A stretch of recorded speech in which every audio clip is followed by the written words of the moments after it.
Thank you for tuning in to the best parenting show on the internet, Post Daily Dose. It's the Post. It's the Post. It's the Post. The Post Daily Dose. It's the Post. It's the Post. It's the Post. The Post Daily Dose. It's the Post. It's the Post. It's the Post. The Post Daily Dose. It's the Post. It's the Post. It's the Post. The Post Daily Dose. It's the Post. It's the Post.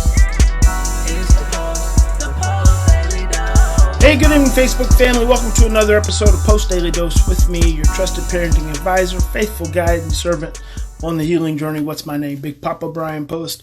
Hope everyone's doing okay on this Tuesday. It is rainy here in Oklahoma. Kind of cool and kind of rainy. And so just tucked in. Actually, I did just have my mobile mechanic over looking at a couple things. So if you're in Oklahoma, Ray, the mobile mechanic, he's a solid guy. I thought I'd talk a little bit today about how to respond instead of react. Had a couple of different phone calls with some moms today, both different kind of situations. And it just made me think about during these trying times where people are unexpectedly spending a lot more time with their children than they are used to. And we are under so much social stress and confusion and unknown, all the things that create stress. And that's why one of the things I've said over the years is foster children, just like a lot of adopted children, a lot of children with trauma, require predictability, because predictability allows, it's just like a basic level of regulation to occur at your limbic system level. When you can predict what's going to happen, you don't worry, you don't have anxiety, you don't have stress. And so just like right now, socially, our inability to predict what's going to happen is creating a lot of anxiety and a lot of stress at many, many levels. So just thinking in terms of how to respond as opposed to react. I want to talk about that for just a bit. So here's the thing. A response requires conscious thought, and a reaction is without consciousness. Hey, Leslie, it's been a rough day. I'm sure it has. And so, yes, continue to breathe.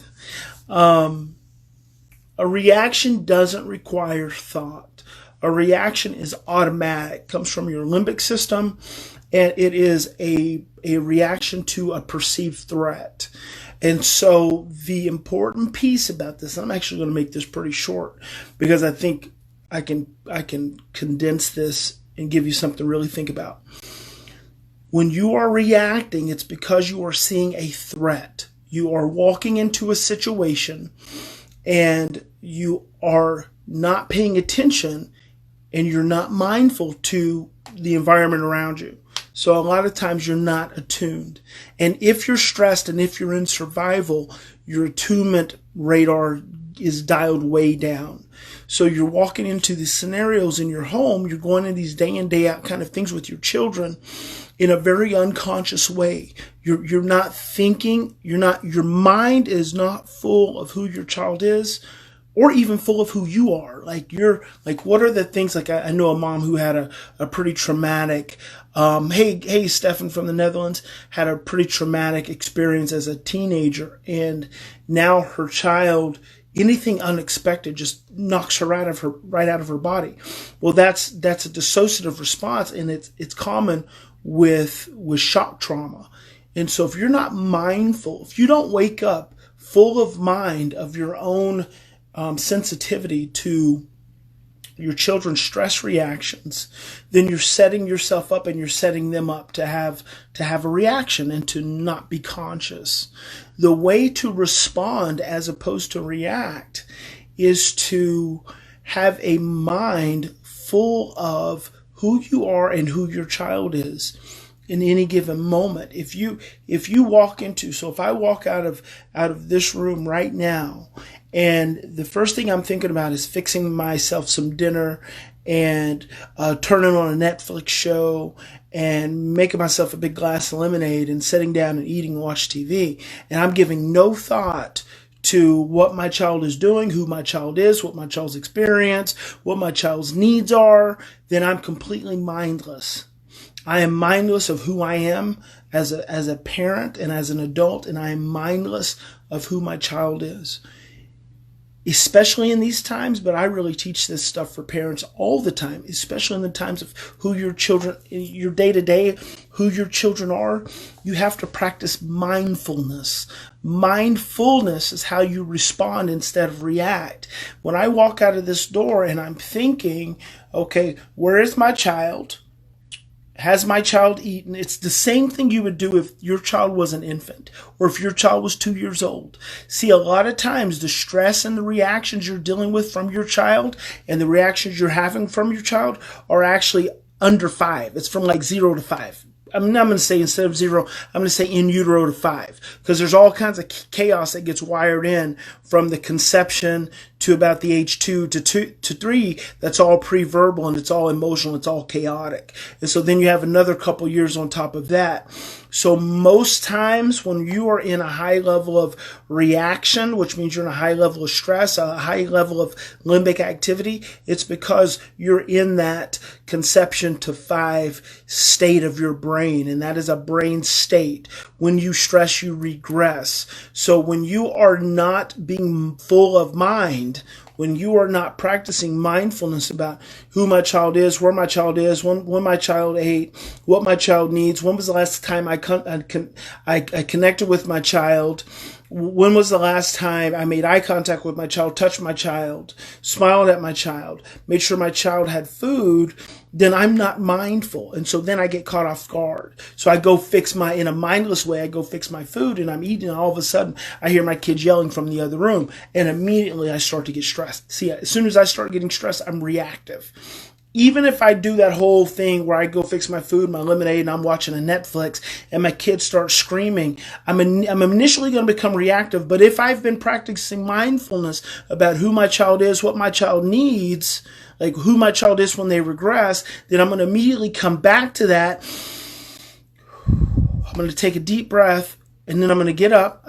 Because I've taken that deep breath, I'm already regulating myself. I'm going to go connect with my child. I'm going to go find out what's going on. I'm not going to get overwhelmed by the situation. I'm going to assess the situation with a clear mind, with logical, rational thought, and an active short-term memory, and I'm going to be able to respond instead of react. That's the magic. The magic is in the moments before. It's not in the moments during. It's not in the intervention. You're not good enough to just go into the intervention and handle the situation.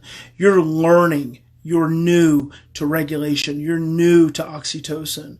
You're new to being able to match your children's emotional reactions with a response.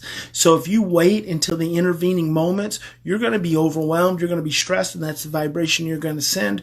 Your own state level memories are going to be stirred up, and you're going to be sending out that vibration that's just going to amp up their vibration.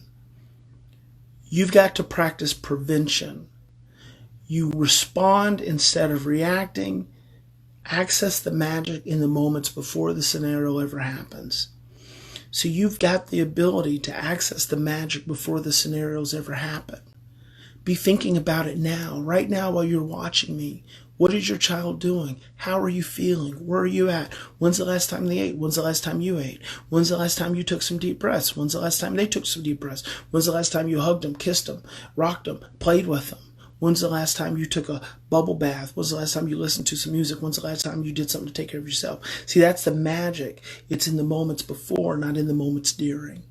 So practice connecting to yourself in the moments before, and then being more mindful, more aware of them in the moments to come. And then that's where you learn how to respond instead of react. And I think that's going to be good for you guys. If you'll just meditate on that, focus on that, and think about that. Remember the A to Z principle. All severe behavior is predictable. It's when our attunement radar is dialed down that we stop paying attention. When you stop paying attention, that's when you get caught off guard. Pay attention. Breathe and be mindful. Remember, in any given situation, we always have two choices. We can continue to react from the same blueprints of stress, fear, and overwhelm, or we can stop, we can slow down.